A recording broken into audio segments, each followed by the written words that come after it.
रात फायरिंग की वारदात अंजाम दी गई। हमलावरों ने एक आदमी को यहां पर गोली मार दी, जिसके बाद पूरे इलाके में दहशत का माहौल है। गोविंदपुरी का इलाका, फायरिंग की इस वारदात को देर रात यहां पर अंजाम दिया गया। तस्वीरें आप देखिए किस तरीके से फायरिंग की वारदात को अंजाम दिया गया। फिलहाल पुलिस मामले की जांच कर रही है। एक आदमी को यहां पर गोली मारी गई है और कई राउंड उसको लेकर फायर भी यहां पर किए गए। तुरंत जैसे ही सूचना इस बात की पुलिस को मिली, स्थानीय लोगों द्वारा पुलिस की टीमें वहां पर पहुंची और इन्वेस्टिगेशन लगातार जारी है। और हमलावरों ने यहां पर दरअसल एक आदमी को गोली मारी। पूरे इलाके में फिलहाल दहशत का माहौल है और लोग डरे हुए हैं, क्योंकि देर रात, आधी रात को इस पूरे वारदात को अंजाम दिया गया। दिल्ली के गोविंदपुरी में ये शूट आउट हुआ है। गोविंदपुरी का इलाका जहां पर फायरिंग की इस वारदात को अंजाम दिया गया। हमलावरों ने एक आदमी को यहां पर गोली मारी और स्थानीय लोगों को जैसे ही इस बात की सूचना मिली, उसके बाद तुरंत पुलिस को यहां पर सूचित किया गया। पुलिस को सूचना देने के बाद फिलहाल अब पूरे मामले की जांच पुलिस को सौंप दी गई है। अब इस व्यक्ति को गोली आखिर क्यों मारी गई है, इस बात का अभी कुछ पता नहीं चला है। क्या ये आपसी रंजिश में सब कुछ हुआ या फिर इसके पीछे का आखिर मकसद क्या था, व्यक्ति को आखिर क्यों गोली मारी गई, इस बात की जांच लगातार पुलिस की ओर से की जा रही है। लेकिन दिल्ली के गोविंदपुरी का इलाका है, पूरे इलाके को फिलहाल सील कर दिया गया है और पुलिस इन्वेस्टिगेशन अब इसमें लगातार जारी है और हमलावरों की तलाश भी पूरे मामले को लेकर अब की जा रही है। दिल्ली के गोविंदपुरी इलाके में ये फायरिंग हुई है और देर रात इस फायरिंग को वहां पर अंजाम दिया गया, जहां पर हमलावर अचानक से पहुंचते हैं और व्यक्ति जो वहीं पर उस वक्त मौजूद था, उसको अचानक से गोली मारकर वहां से निकल जाते हैं।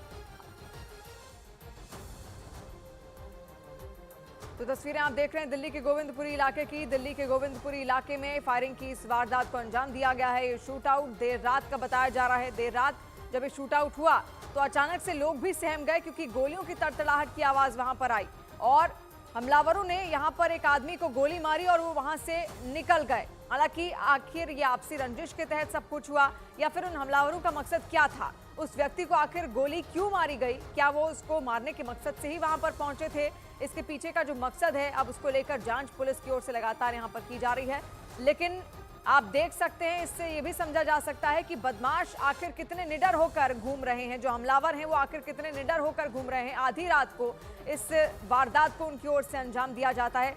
गोली लेकर वहां पर वो पहुंचते हैं और बंदूक की नोक पर एक आदमी को वहां पर गोली मारी जाती है उनकी ओर से। दीपक बिष्ट ज्यादा जानकारी के साथ इस वक्त हमारे साथ जुड़ गए हैं। दीपक, और क्या जानकारी फिलहाल?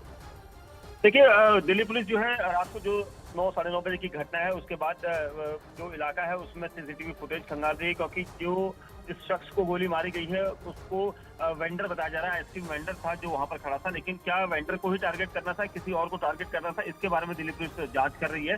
लेकिन जिस तरह से इस आइसक्रीम वाले को गोली मारी गई, उसके बाद उसकी कंडीशन जो है नाजुक बनी हुई है। एम्स अस्पताल में उसका इलाज चल रहा है, क्योंकि देर रात जिस तरह की घटना है उसके बाद से ही लगातार इलाके में लोगों में डर भी था और उसके बाद पुलिस अफसर पहुंचे हैं। पूरे मामले की तहकीकात की जा रही है। जी दीपक, तो पूरे मामले की तहकीकात की जा रही है। हमलावरों की क्या संख्या बताई जा रही है दीपक, कितने हमलावर थे?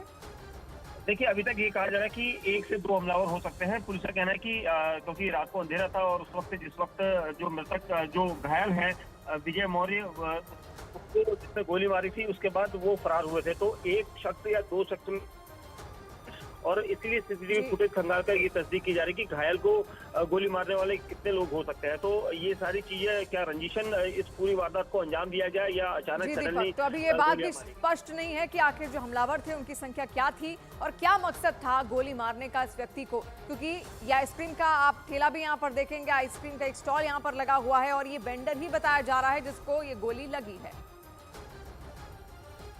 10 बजे करीब की बात है।